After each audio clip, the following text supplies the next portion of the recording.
I love caregiver stress because it's, again, much like understanding the disease makes it easier to work with it. Once you understand what caregiver stress is and you can go, uh-oh, that's me, that's me, that's me. Oh God, he just must have been standing in my bedroom looking at my life for a day. Once you understand, again, all of you that are caregiving, you're all going through the same stress depending on where your loved one is. Big difference when it's early stage and all you're having to do is, okay, stay there, I'm gonna go do wash. Okay, hon. You know, I'm gonna run to the store. Okay, you come back, they're still sitting in the chair watching TV. Big difference between that and middle stage where you know, I can't turn my back because if I run to the store, God knows where you're gonna be when I come home.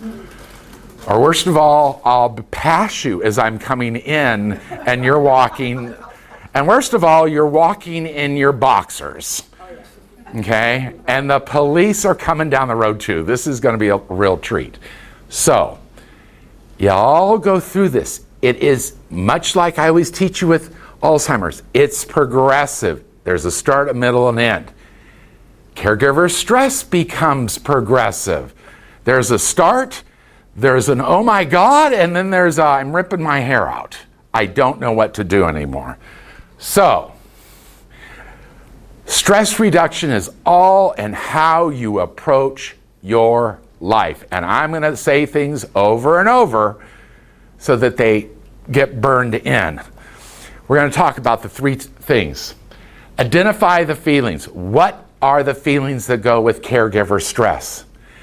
Second one, the 90-10 principle. And I'll explain what that one is. Very simple principle, but you have to think about it and go, I can do that. And then the third one, the bus of life. I wrote this specifically for caregiver stress. So what is stress?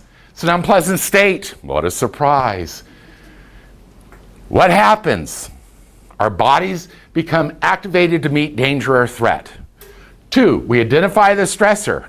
Much like I tell you, you come around the corner of your house and you look, and there's a bear. So you look at the bear briefly, and then you make an instantaneous, do I fight the bear or do I outrun the bear? Those are your two choices. There isn't the choice of I'll stand here and see what he does.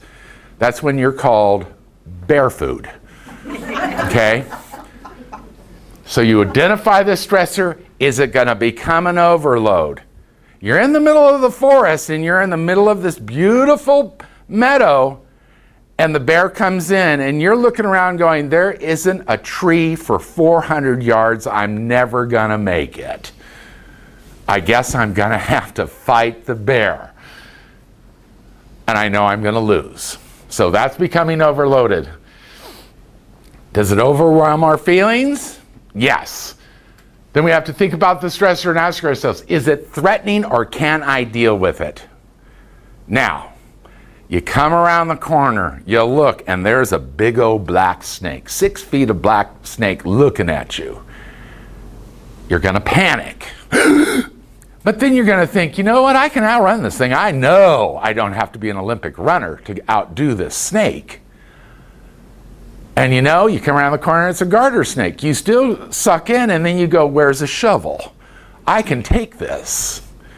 Except for if you're my wife, then anything that looks like a snake gets into panic mode. It's okay, I have a fear of grasshoppers. Don't go there with me. Okay, I'll explain. Now see, this is a stressor. This is an anxiety disorder. When I was very small, I lived in Fresno, California. Now, we had grasshoppers in Fresno that you could throw a saddle on and ride. Okay? I have worn glasses since I was 4. So here I was out with the guys, and they scared up a grasshopper. Well, it came springing right at me and somehow went between my face and the glasses. And it started doing it. I was 8. It was a traumatic experience. Feel sorry for me. Anyway, and I, of course, panicked. And from that day on, I haven't liked grasshoppers very much. Now, I moved to Spokane, Washington. They have snow and ice. They don't get much bigger than a cricket. So I was pretty brave. Then I moved here. And the first time I was on my hands and knees weeding a flower bed, and I looked up, and here was this thing that I could have just shook its little front paw and said, "How you doing?" And I went backing out, and that's when I had to explain to my wife, "I'll tell you about the grasshoppers and why I have a fear." But before that, she didn't know. I see a grasshopper to this day. Now, if it's like on the curb out there, I'd go, "Yeah, I'm fine." If I turn around and one's sitting right here, I will probably go and back. I've learned you have to back at least 6 feet away because they can jump that far. Okay? But I'm not going to lay on the floor and die. Anyway, is it threatening or can I deal with it? Yeah, I can back away. Stress-related health issues. There is a positive correlation between health and stress. 50 to 70% of all physical illnesses are directly related to stress. Heart disease, high blood pressure, gastritis, GERD, hardening of the arteries, diabetes, cancer, depression, anxiety, strokes, heart attack, headaches, blurred vision, and chemical dependency. That's a nice way of saying becoming addicted to alcohol or medications. Okay? GERD is gastroesophageal reflux disease. That's Prilosec. You see, okay. These are all related to stress. The higher the stressors, the longer you're under stress, the greater the problems. So what do we do? Okay, here's where you guys can go, uh-oh, he's been reading. Change of sleep patterns, sleeping too much or too little. A change in eating habit, eating too much or too little. Lethargy, feeling tired all the time. Doesn't matter if you sleep 6 hours or 10. You wake up, you're tired. Loss of zest. I don't enjoy doing anything. You can't concentrate on it. You can't? Yeah. I have a gentleman over at Sunflower, and he looked at me, because he's in the middle of caregiver stress, and told me, this place is just some place you come to die. Oh. And I looked at him and I went, if you want to go someplace to die, I can give you a lot of names. This is the last place to come to die. This is a nice facility. Well, it's just how I feel. And I thought, of course you do. You're providing care 24/7. And then he did the line that I always love. This is not how I plan my life to be. There you go. And I went, yep. And again, remember, Alzheimer's. Why does it strike at 60, and why do we get the 92-year-old that starts with Alzheimer's? We don't understand that piece of the equation. Why 85? Why not everyone? If you got from 65 to 70, you didn't have it, you're safe. But it doesn't work that way. I have a 96-year-old man that is now starting into Alzheimer's. 2 years ago, when I used to see him, he was sharp as a tack. Now he can't remember what he had for breakfast. Did you take your pills? I don't know. Have you done this? I don't know. I'm thinking, where did Bob, you got to 95? Because that was one of the questions. Am I safe? And I said, I don't know. I think at 94, you're doing pretty well. Well, now I have to learn. Don't say that, because it can strike. Mood swings. Easily angered, irritated, or saddened. Physical problems, headaches, stomach aches, frequent colds, rapid pulse, and tremors. These are all anxiety responses. Psychological feelings, feelings of dread, panic, defeat, depression, apprehensive, and the inability to focus. Desperation. Over-medicating a loved one for relief, and I have seen people do this. I'm up to my limit. Here, you're getting an extra Seroquel. I've had a wife give Ambien at 10 o'clock in the morning thinking, good, he'll sleep. Well, it worked. Now, she was foolish. She did things that day. Well, he woke up at 8 o'clock that evening. He was ready to rock and roll. I'm not tired anymore. And I looked at her, I said, well, that was it. She goes, do you know that the second Ambien didn't even touch him? And I went, no, not after 8 hours of sleep. There's no tiredness at that point. And I've seen people over-medicate with antipsychotics, Xanax, Ativan, all the things they give you. Give this if your loved one becomes aggressive. Well, if one works, two will be better. And then denial. It'll all get better with time. If I ignore it, the problem will go away. These are all the symptoms of caregiver stress. Unrealistic expectations. That's why I educate you about the disease and keep telling you it will not get better. It will only get worse. Make plans now. Shop the facilities. We're going to get onto all that again. But it's not going to get better, and ignoring it will not make it go away. Guilt-driven feelings. These are some of the roughest ones on people. Till death do us part, in sickness and in health. I made a promise to my loved one to be there forever and ever. And again, I remind you, this was put into the marriage ceremony in the 14th century. People didn't live very long. It was really easy to look at you and say, till death do us part, because you'll probably only live 15 to 20 years. I don't have to put up with you that long, and you probably don't have to put up with me that long. No one lived into their 80s and 90s like they do now. Again, people just aren't dying.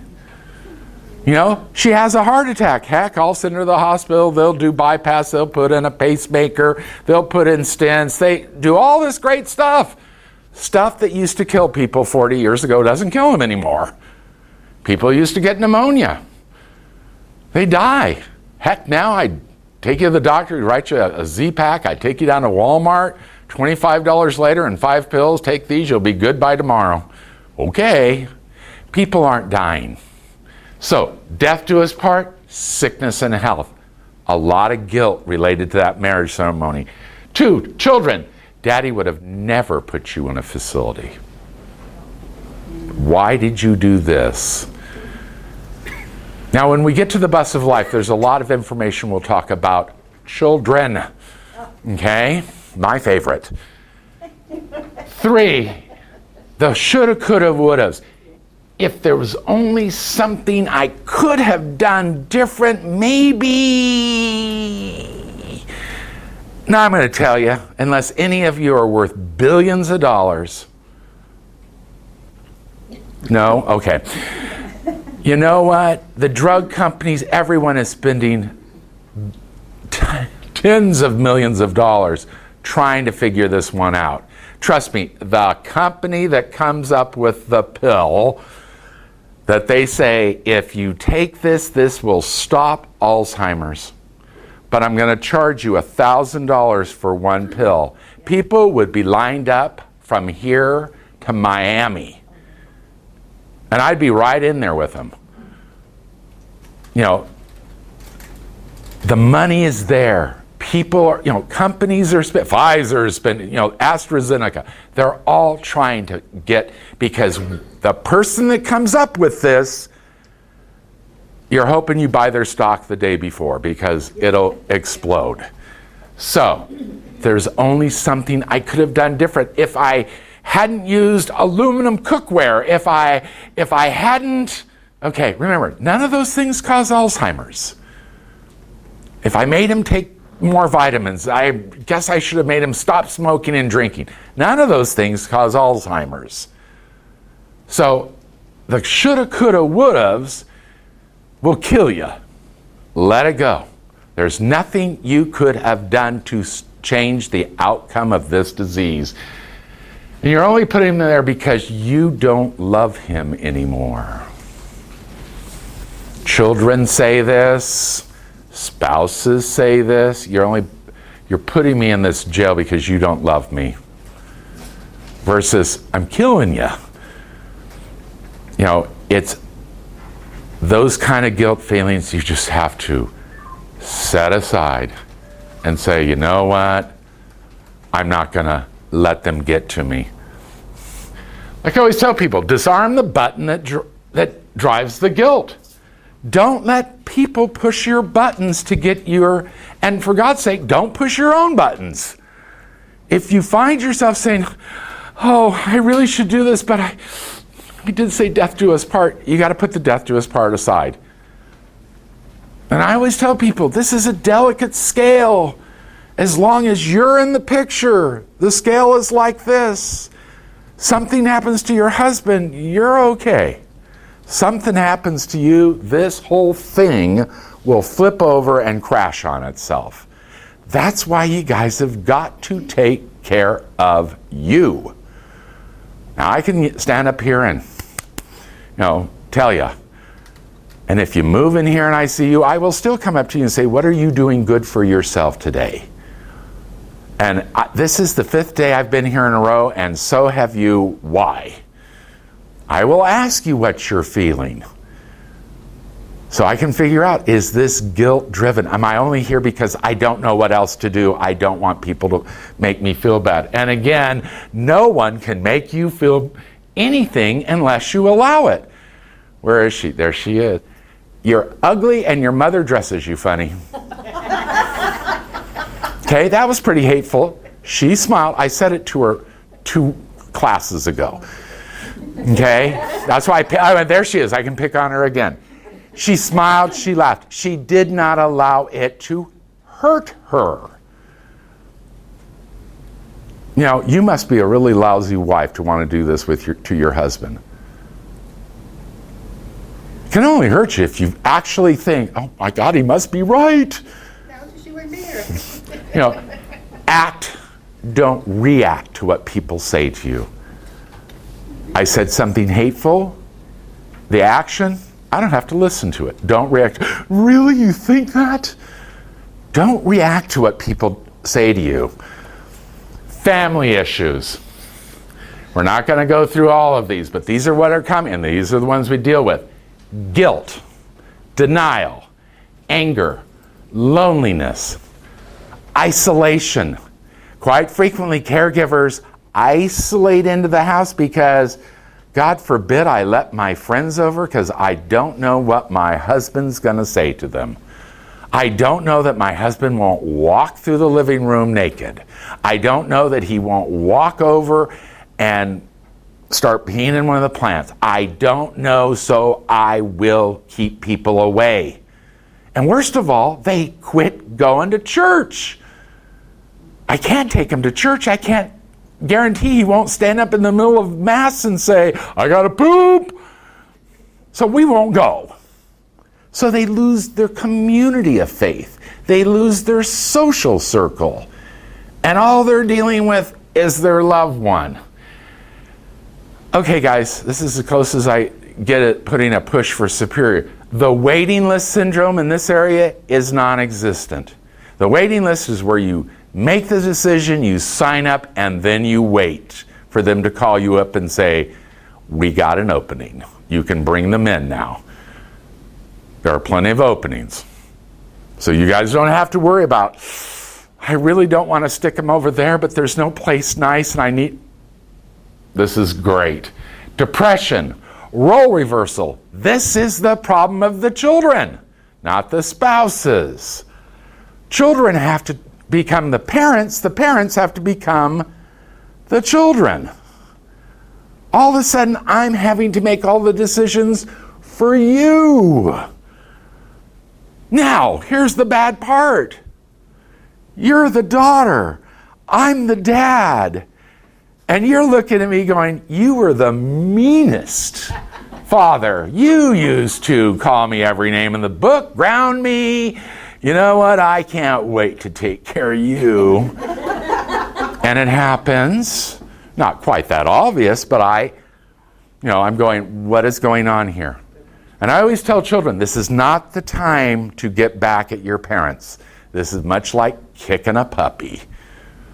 Don't use this time you should have worked this out a long time ago. Don't use this as the time to get back. Depression, conflict with families. This will blow brothers, sisters, families apart. You're just sticking them there because you want his money. I know why you're doing this. Yeah, you're the power of attorney. Yeah, just spend, do whatever you want. Families. Financial burden. Yep, this is a pretty expensive disease. Like I said, make the math easy. $5,000 a month, $60,000 a year. You're looking at 4 years. How many of you have stuck $250,000 aside to take care of your loved one or yourself? Come on, you're the one worth millions. Remember, you're supposed to put your hand up. Stress, caregiver responsibility. I'm now having to do it all. I have a lady whose husband, she's 86. She was 83 when her husband died. And this is when I tell women, learn your husband's business, what he does. Because you know what? When he died, she had never paid a bill. She had no idea what the insurance was. She had no idea what the property tax was. And now I've become her husband. I'm the one that has to go through all this information and say, this goes over here. This is trash. You need to write these checks. We're done for the month. Well, what should I do about this? What should I do about that? And the unfortunate part is she has no children. She has a nephew who is my age, who thanks me, calls me and says, I do appreciate it. She calls me and I tell her, I don't know. Her husband built this huge trust thing with all these.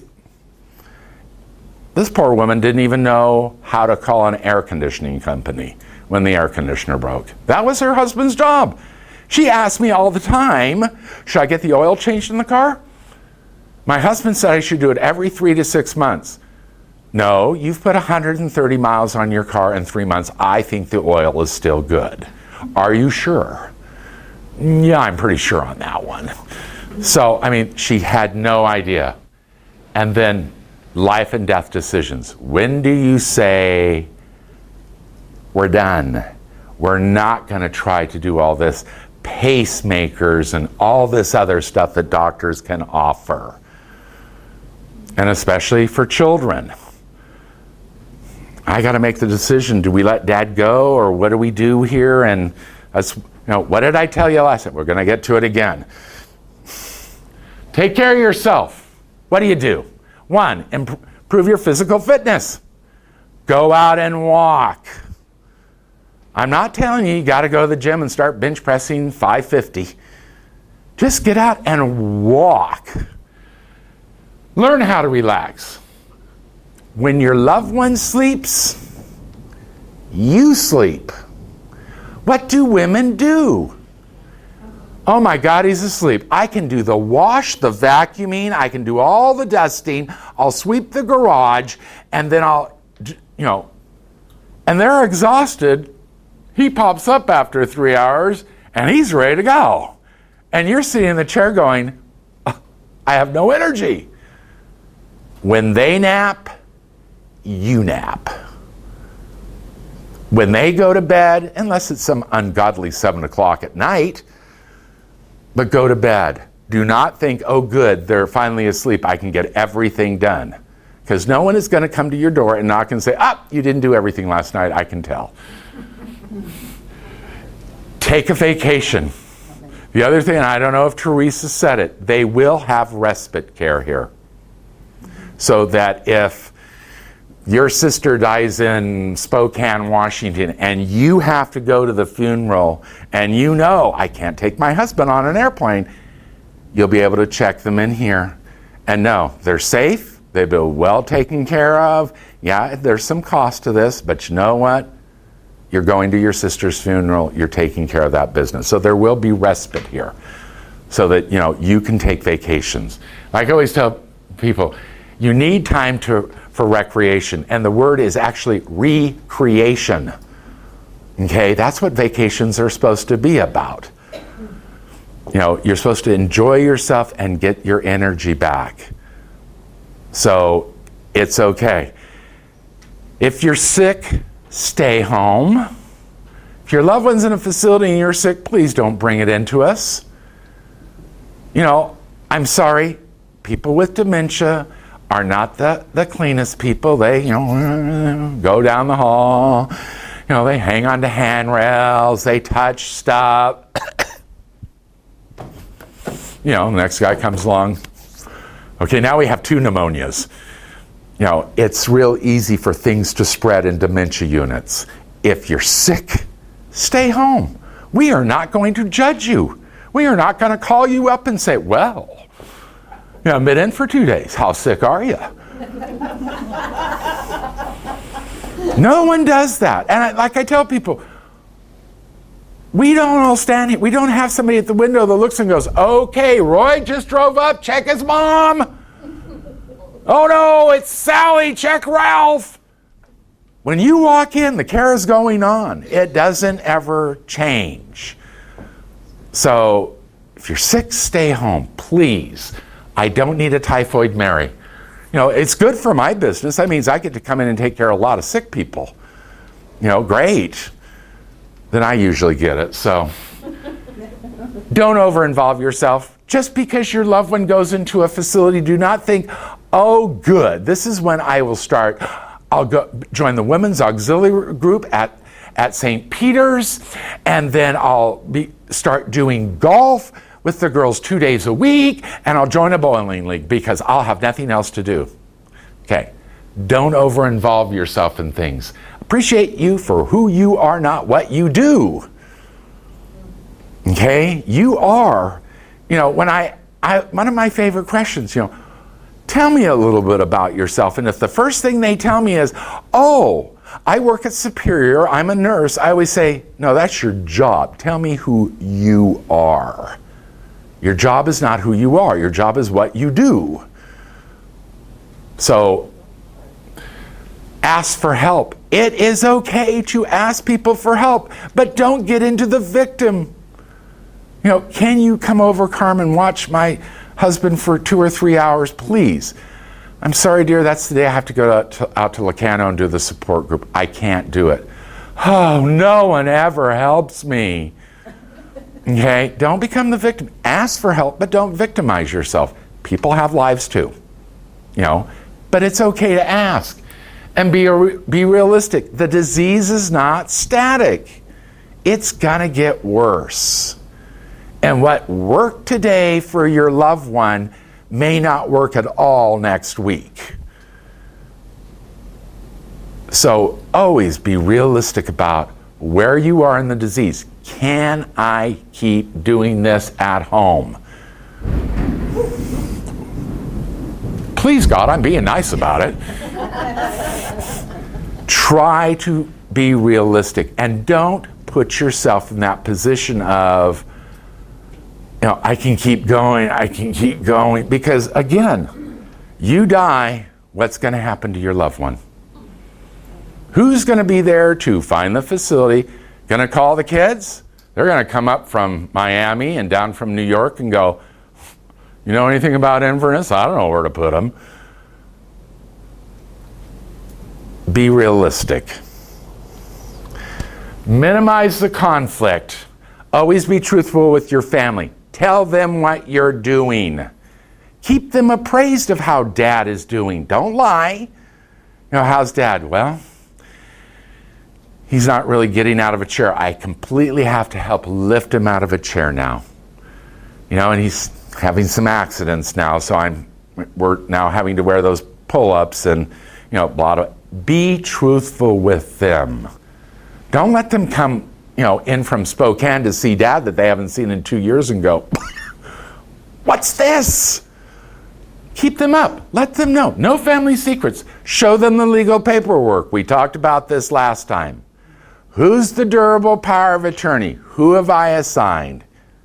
You don't have to show them the will unless you want to. And if you're going to be really mean and I'm going to leave you 30% and you 30% and I never liked you much, you get 10. If you've got those kind of mean things built into your will, you probably don't want to. But let them know who the durable power of attorney is. Let them see your living will. This is what I want, guys. Do you understand? If I'm in a vegetative state, everyone stand there and wave. I want to go. Don't keep me alive. Don't do this. Don't. Let them know what's in that paperwork. Get together regularly. You know, it's getting tough in this economy. This is one of those phenomena I'm seeing. The snowbirds that are now trapped in Florida because they don't have the income to run back and forth to Connecticut, and the children that don't have the extra money to, they used to be able to get round-trip tickets for $179. Oh, we'll be down for Thanksgiving and Christmas, and then we'll see you at Easter. So the family system kind of was working. It's not working very much anymore. Children don't have the extra money. I now can tell you it costs $649 to fly round trip from here to Spokane and back. I don't get to see my children as often as I used to like to. When it was $269, it was pretty easy to get on Southwest and go. But it's getting expensive. Be honest with each other. Keep the family honest. If you notice the children are starting to get at each other, say, what's going on here? This is not a contest over love. What is going on? Let's work this out. Don't be critical. This is, I always tell children, quit being critical of your parents, quit being critical of your brothers and sisters. And then, again, pre-shop the facilities. Don't operate from panic. And again, I will tell you, there's other facilities in this area. Go ahead. Look at them. I can tell you, they're not as nice as this one. Just tell you right now, this is visually a beautiful facility and well designed. There you go. Amen. Really, God, I'm not lying. Now, the 90-10 principle. 10% of life is out of your control. The other 90% of your life is how you handle that 10%. Period. The perfect example. We all talked about this. My wife flew to Portland to take her mother's ashes back to Portland, Oregon, to be buried with my wife's father. Of course, the weather kind of looked like this, so she was late getting out of Tampa. She got to Denver. Now, the Southwest people said, we will try to hold the flight from Denver to Spokane. No, they didn't. Anyway, she got to Denver, and her flight was gone. She had 3 people ahead of her. They yelled and screamed, "You've got to do something. We want a hotel room. And the guy kept saying, ma'am, this is called an act of God. We are not responsible for weather. Now, we're responsible for jets, pilots, but not the weather. They yelled and screamed, So my wife, just bless her heart, she finally figured this one out. She walked up and very calmly said, I've missed my flight to Spokane. And he said, yes, ma'am, you have. And then she did what I call Catholic guilt. She picked up the velvet bag and set it on the counter in front of him and said, I'm just trying to get my mom's ashes back to Portland. Is there anything you can do to help me? This poor man tried to call hotels. This poor man did everything. He said, ma'am, there isn't a hotel I can get you in. You're going to have to sleep in the airport. And she went, if that's what I have to do, I'll do it. He goes, look, gave her a map, circled this area. He goes, this is where you want to go to sleep because behind these double doors, you don't know, this is where the security department is. So these guys are walking in and out of here all night. So no one will mess with you in that area. She goes, you are so kind. I really appreciate. He goes, now I've booked you on an 8 o'clock flight, so you'll get there by 10:30 tomorrow. She goes, you are being so wonderful. And he goes, you know what? I'm going to give you a voucher for breakfast, and here's a Starbucks. And she's going, thank you. And I wish my mother could tell you thank you, but she walked off going, she had breakfast, coffee. She was ready to go. She didn't let that 10% of uncontrollableness destroy her life at that moment. Again, I always laugh when I watch people at airports screaming at ticket people. What are you going to do? Well, you know what? If I was in San Diego fixing that plane for you so it would be here on time, it does you no good to yell and scream. Like I said, I'm just trying to get my mother to Portland. It worked. Don't let that 10% that you cannot control override the rest of it.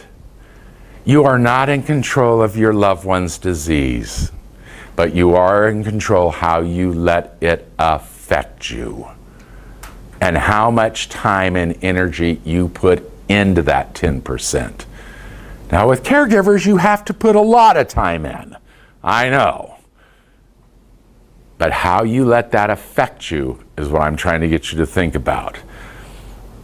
Now, my favorite, I made this one up myself, the bus of life. Everyone is born and given a bus. And this bus is what you will use for your journey. And as you go through life, you pull your bus over and pick up passengers. They're usually a spouse. Then unfortunately we fall in love and do the stupid thing, children, okay? And we let them on our journey. And then at 18, we pull our bus over and open the door and tell our children, there's your bus, have a good life. Only if you let them. They sneak in. The problem sometimes is we let other people take over our bus and our journey. We let them drive our bus, and then we yell and scream about how horrible the journey is. Again, your bus, your journey. So it's time to take over in your journey.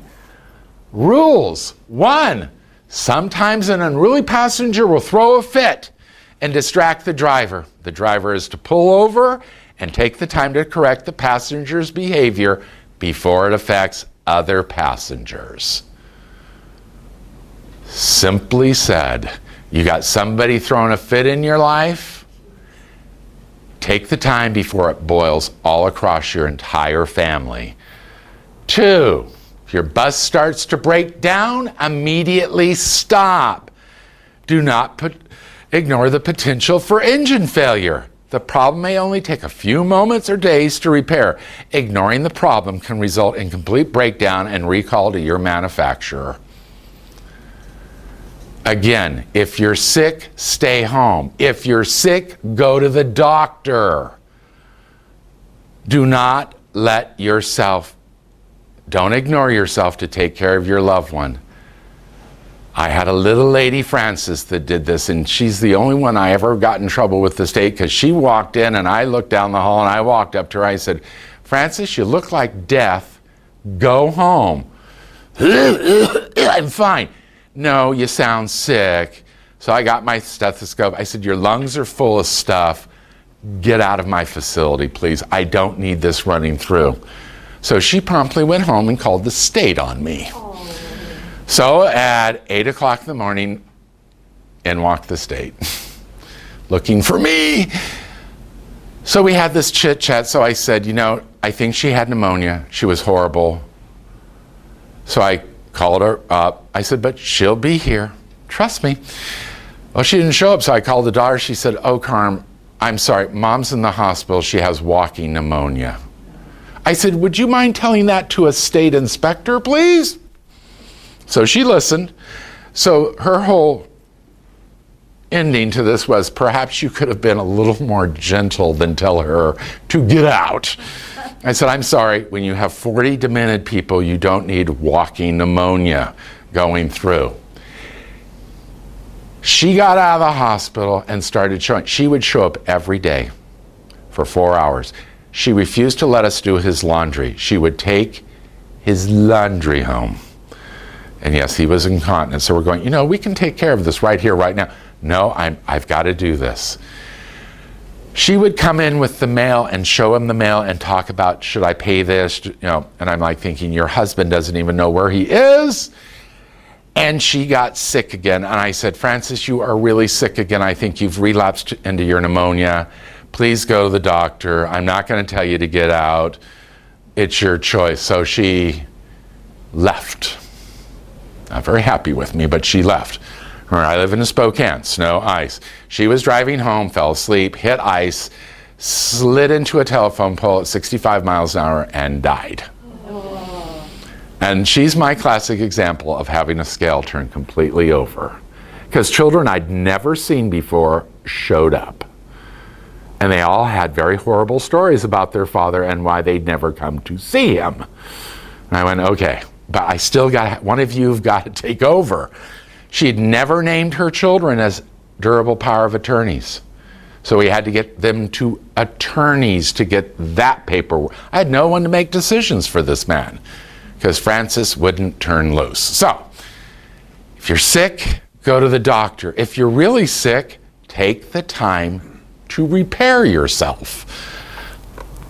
3, passengers are upset that you've stopped your bus for repairs, then kick them off your bus and suggest they find another bus to hijack.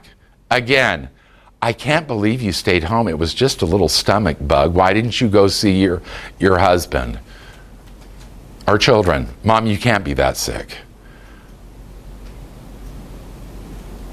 Take the time, and if they don't like it, don't deal with them. As on airplanes, in the event of a sudden cabin depressurization, oxygen mask will deploy. Put your mask on your mouth and then your child. Okay, nice way of saying, take care of yourself first, not your loved one. Don't get tied into this, I have to do everything for my husband, my wife.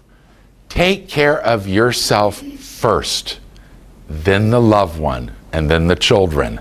And we're seeing more and more. You said it. You know, remember, I'm in the villages a lot. We are seeing a large influx of 55-year-old children moving into their parents' houses in the villages. It's a whole different landscape at the swimming pools now. You know, you used to drive by and look and go, oh, Lord, didn't anyone tell you not to wear a bikini? Sir. You know, and now you drive by and go, whoa. There's some, you know, we're seeing a large influx of children losing their jobs, losing their homes, and moving into the villages. And most of those houses in the villages, you know, mom and dad bought a house with 1 guest bedroom. Just long enough for the kids to come and then leave. Okay, so now we're packing, you know, I have one husband and wife in their 80s, their daughter who's in her late 50s with her husband, and their 23-year-old daughter. And I'm like, the grandkid, and I'm like going, oh, Lord have mercy. You know, and the mother is trying to take care of the husband with dementia, and the 20-year-old doesn't want to do anything about it. And the daughter's going, Mom, I've got to look for a job. We don't have jobs, you know. But we'll be home for dinner at 6 o'clock. I knew that was coming. There's the door. Yeah, there's the door. It is okay to kick people off your bus if you feel they are threatening your journey. Period. I have said this once, and we will say it again. Just because you share genetic material with somebody, that can be your sister, brother, children, your sister, brother, does not mean they have to be in your life. Okay? Period. Just because you share genetic... I always ask people, sweetheart, if this wasn't your sister, would you want her as your friend? And they usually go, no. And I go, then why do you deal with this? Oh, she's my sister. That doesn't make sense to me. Just because you share genetic information does not mean they need to be in your life. And again, everyone offers advice, and take it for exactly that. Advice, not the Word of God. You know, it's okay to say, thank you. No. You know, you really need to put your husband in a facility. Thank you. No, I'll make that decision myself. Another one, you are not obligated to pick up hitchhikers on your journey. If you don't like the way they look on the side of the road, then don't pick them up. Keep going. This goes to children. If you don't like what their lifestyle is, you are not obligated to pull over and go, get on. Okay? You don't have to put people on your journey unless you choose to. Now, I'm going to tell you on your journey, you don't get to pull the bus over and kick the Alzheimer person off. Okay? That's not a rule. Sorry. That's not what I'm talking about here. What I'm talking about is relatives, children, sisters, brothers, people that are just and we now have developed a whole generation of children that are entitled. Yes. Would you die so I could have your money?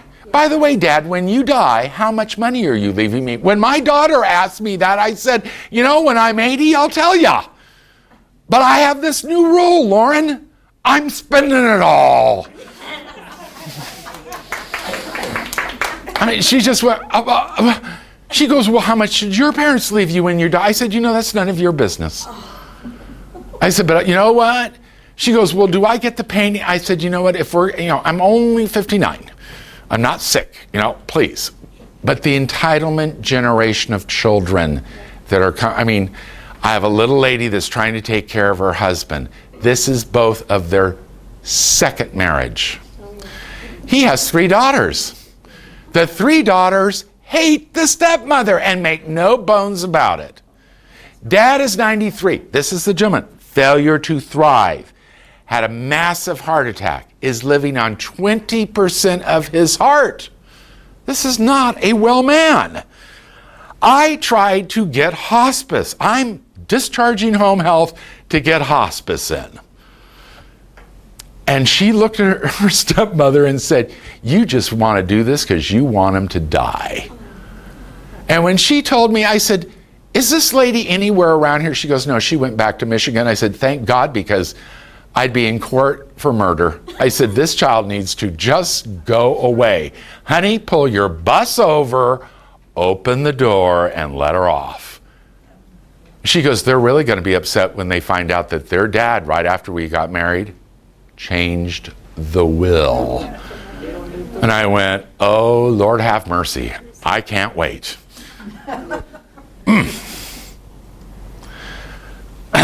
Another good one. All passengers boarding your bus will be expected to pass an alcohol and drug test. If they're unwilling to take the test, don't let them on your bus. You are not obligated to provide transportation. Again, you have alcoholics in your family, and trust me, in this economy, they're losing their jobs because bosses don't have to put up with it anymore. You're not obligated to take them on. Do not move the chaos into your own life. Our children that are drug dependent. Our mother-in-laws, well, it's my husband's mother, I'll take care of her too, but she sure does eat a lot of pain pills. You're not obligated. Or friends. In alcohol counseling, the term is called codependency. I will ignore myself to take care of you. That's what codependency is all about. So you know what? Don't be codependent. Regular scheduled maintenance is highly recommended. Again, take care of you. I can't say this enough. Have I said it enough yet? Do you have this one day? Do you have a doctor's appointment coming up? You will call. Okay, take care of yourself, guys. Don't ignore the problems. Well, it's just a little lump. I'll wait to see how it goes. Okay? No. Boy, that's a pretty ugly looking mole back here on my rear end. Well, I'll just let it go. God, it's getting bigger and bumpier and it's kind of bleeding occasionally. Well, I'll just put a Band-Aid on it. No. Take care of yourselves. Take care of yourselves. Take care of yourselves. Because you know what? Your loved one isn't going to be able to do that for you. I always tell people, Australia ran a huge ad campaign on skin cancer. And the ads were great because they were really sexy. But what they taught people was how to do a body check on your loved one and what to look for. And then the job was, I don't like this, honey. Make an appointment with your doctor and tell me when it is. I'll take you. They dropped their skin cancer by 30% by teaching the population what to look for. And truly, the ad showed the husband in the shower, and he gets out and dries his hair, and he wraps his towel, and the wife walks up behind him. I don't like this, honey. Oh, it's okay. No. And then you saw her just vroom the towel and set it on the counter and kept looking down. Said, turn around, honey. And she looked, and she goes, okay, we're going to make an appointment on this one. They dropped their skin cancer by 25%. And Australia has the highest rate of skin cancer. What a surprise. Pale English people in tropical sun. Drive defensively. Don't find yourself in a pile up on the highway and ask yourself, how did this happen? Act, don't react. Have you all got that one memorized yet? If not, I can bring Sharpies to your house and write on your walls. It's one of the best things you can remember. Act, don't react. Make plans before and during your journey. Early stage Alzheimer caregivers.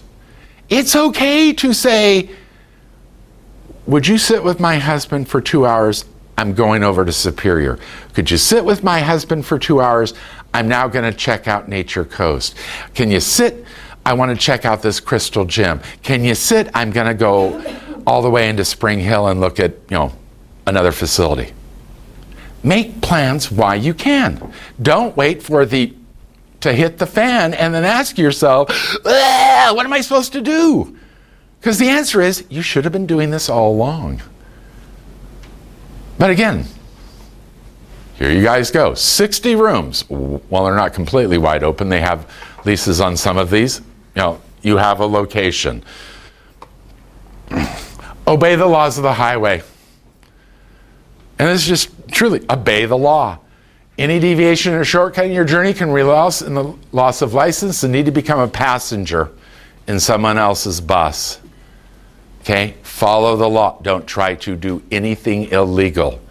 Don't start over-medicating loved ones. Because if you over-medicate them and they end up in the hospital, you will get a visit from somebody from the state saying, why was your husband on 5 milligrams of Ativan when it says 1 twice a day? Explain that to me. We had to pump his stomach. He was in a coma for 2 days. Why did you do that? You really don't have to go through all that. Follow the law. Don't do anything foolish. And again, take responsibility. You're the driver. Enjoy the journey. Now, and I was going to put it up, but I couldn't because it upset me so much. 4 weeks ago in Ocala, we had a husband very nicely take his wife into the bathroom, gave her a shower, helped her with her makeup, put her in her Sunday best clothes, put her on the bed, arranged her, pulled out a .45, put it on her chest, and shot her point blank. Wandered out of their bedroom into the middle of the living room, put the gun on his head, and blew his head off. Yeah. The first thing, they thought it was a murder. Then they figured out it was a murder-suicide. They finally went, she was getting worse. They didn't have the money. He didn't have any support. He didn't know what to do. So he just, and this is the second one in Ocala now in 6 months. In Ocala, the big city, guys. This is not uncommon. We had one 2 years ago in Fort Lauderdale where the son walked his dad into the ocean, up to their shoulders, and then gave his dad a little push and walked back in and sat down on the beach and sobbed while he watched his father drown. And he'd been taking care of his dad for 8 years, and he'd hit his limit, and he didn't know what to do. Caregiver stress is very real. It's okay to, one, ask for help. Two, look for people like me, superior, and say, I'm ready to take him to Fort Lauderdale. What do I do? Okay? You're not alone. Other people have done this. Hopefully you won't be the one with the gun. Okay? People all have that. What stresses, do grasshoppers bother you? See? Don't bother her, bother me. But what bothers me is completely different than what's going to bother her. My ability to cope is probably real different than hers. I have years of training. I can self-talk my way through things a lot more. I've taken care of people. But it's very real. Don't ignore your feelings. Don't crash and burn. Pull your bus over and ask for help. There are people that are more than glad to help you with this journey. I'll be happy to help you and point you in the right direction and say, let's go. That doesn't bother me. But do not think you're ever alone and no one cares.